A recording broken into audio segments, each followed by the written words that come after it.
Saya sebagai orang yang awam, tidak berilmu, ikut ulama-ulama guru-guru kami di Azhar yang sudah mengeluarkan keputusan pada tanggal 15 Maret 2020 tentang gugurnya sholat Jumat dan sholat fardu. Himbauan dari pemerintah untuk kita tidak mendatangi atau mengadakan acara-acara yang berkerumunan manusia yang banyak, karena timbulnya wabah-wabah virus corona di sekitar kita. Kita wajib untuk mentaati apa yang disampaikan oleh pemerintah. Maka kita, ketika kita dikasih tahu, jangan pergi ke tempat kerumunan orang, jangan pergi kemudian ke tempat orang yang berkumpul, kurangi aktivitas-aktivitas di luar, perbanyak kemudian aktivitas-aktivitas yang social distancing dan seterusnya, termasuk misalnya contoh sholat di rumah untuk sementara waktu. Berarti kita sedang pergi dari satu keputusan hukum kepada keputusan hukum yang lain, yang insya Allah sama-sama halal. Menyimak begitu banyak polemik tentang sholat di rumah, AA, pimpinan Darut Tauhid dan seluruh jajaran Darut Tauhid memutuskan untuk sepenuhnya mengikuti fatwa Majelis Ulama Indonesia.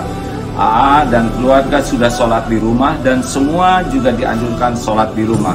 Apabila di negeri itu ternyata yang sudah terinfeksi banyak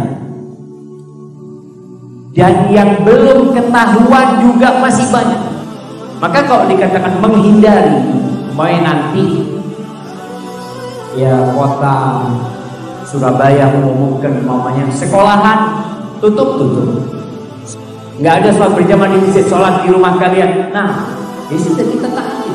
Yang ingin saya sampaikan pada kesempatan kali ini, amanah dari Imam Besar Sayyidil Walid Al-Habib Muhammad Rizik bin Hussein bin Syihab. Beliau menyerukan kepada seluruh ta'lim dan tabligh akbar FPI di seluruh daerah yang terpapar wabah corona atau yang terindikasi terpapar wabah corona. Beliau menyerukan agar seluruhnya dihentikan atau diliburkan terlebih dahulu sampai keadaan kembali kondusif. Agama Islam mendahulukan kemanusiaan atas keberagamaan. Karena itu tidak heran fatwa ulama-ulama menyatakan bahwa tidak wajib untuk melaksanakan sholat Jumat demi menjaga keselamatan jiwa manusia.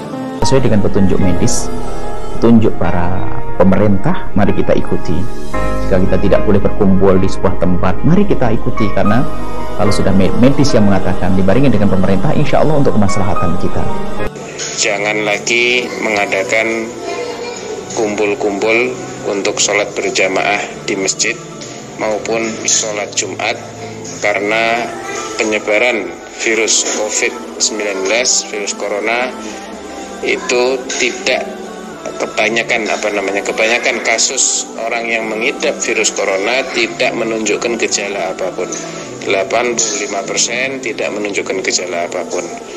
Dan kondisi sudah dia nyatakan sebagai pandemi global, dan itu adalah penyebaran penyakit yang paling dahsyat.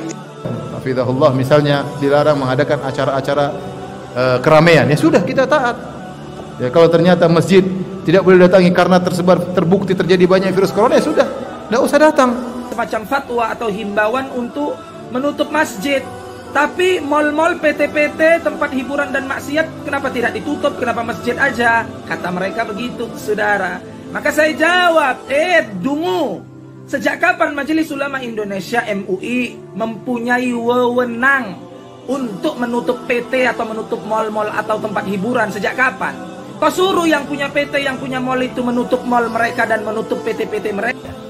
Dan saya juga menghimbau kepada pemuka-pemuka di agama lain, saudara-saudariku sebangsa dan setanah air, ya, agar sama-sama kita bersinergi menyampaikan kepada umatnya, menyampaikan kepada masyarakat juga dalam bawah binaan dan bimbingannya, agar senantiasa bisa menjaga diri, kesehatan sesuai dengan instruksi yang kita dapati, dan bisa menyatukan kita dalam suasana kebangsaan yang utuh, baik, dan semoga Allah membebaskan kita dari wabah COVID-19 ini dan memberikan hikmah-hikmah terbaik kepada kita.